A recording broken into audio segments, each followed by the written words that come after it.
Christian Hacking here from CBR UK, bringing you the abortion news from this week. Two stories to touch on this week, one very tragic, one more positive, so do stay tuned for that. Now, this week a woman in the Midlands is being investigated by the police, having procured a DIY home abortion at 28 weeks.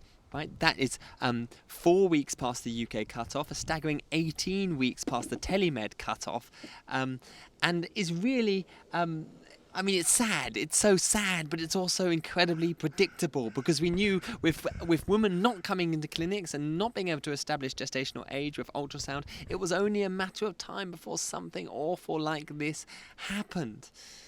And yet the very same week it has happened, BPAS has been pushing for DIY home abortions to become a permanent fixture post-lockdown.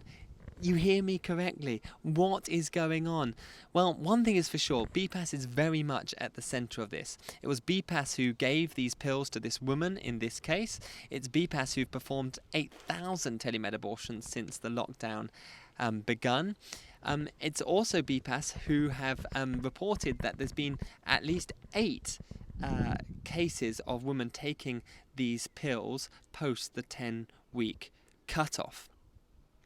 I mean, there should be some serious red flags going on here for anyone who's read into this. Firstly, it sounds like midwives and nurses are the ones administering this medication, which, if true, is illegal under the 1967 Abortion Act, which states that it's medical doctors who have to administer these pills. Secondly, BPAS's response has been astonishing. Instead of commiserating with this tragic death, they have been celebrating. BPAS's Claire Murphy wrote this in one article: "The swift establishment of early telemedical abortion service at the start of this crisis has been a phenomenal achievement in women's healthcare. This scheme has quite simply been life-saving. We are aware of a vanishingly small number of pregnancies which were treated beyond the 10-week gestational band with just one over 24 weeks. I mean, utterly remarkable, right? In the last 3 months, there's been 8 people have died through illegal abortion provision. 8,000 unborn babies have died through legal abortion provision, and yet Claire Murphy calls it life-saving. These are not the words of a sympathetic human being. These are the words of an activist. There's no condolence, there's no admission of fault. All there is an opportunity for self-congratulations. If that doesn't concern you, I don't know what will. Now, what's also remarkable is, of the 8 illegal cases, who are investigating them? Well, as far as I can discern, it's not the police, it's not the government, it's not the Care Quality Commission, it's BPAS. That's a bit like an oil company investigating an oil spill that it created and claiming it's not that bad. I mean, of course BPAS are going to downplay this. They're the ones pushing this stuff. They're the ones with an agenda that is killing certain people illegally. Now, this surely is a moment to pull the emergency brakes on this train, not charge on, and yet that is exactly what they're trying to do, trying to persuade Matt Hancock to roll this service out as business as usual post-lockdown. We need to expose this so that somebody can pull that emergency brake.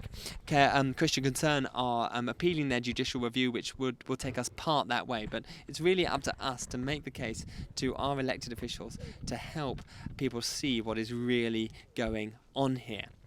Now, slightly more positive and another opportunity to get our MPs behind is, did you know in the UK you can currently be aborted up to birth if you have cleft lip or club foot? That's not just an option available. Between 2006 and 2010, 362 children were aborted because of those conditions. Well, hopefully this killing for minor disability will end soon. Faithful Fiona Bruce and 11 other MPs from all the main political parties are passing a bill called Abortion, and I quote, Cleft Lip, Cleft Palate and Club Foot Bill, which will hopefully be due before the House of Commons soon, and it will effectively ban abortion for those reasons. Do visit the website Stand Up and Smile for more information, and do be informing your MP about this opportunity to stand up against the discrimination and the killing of children for disability in the womb. Thanks for listening. I'm Christian Hacking. Do tune in next week at 5 p.m. for your abortion update.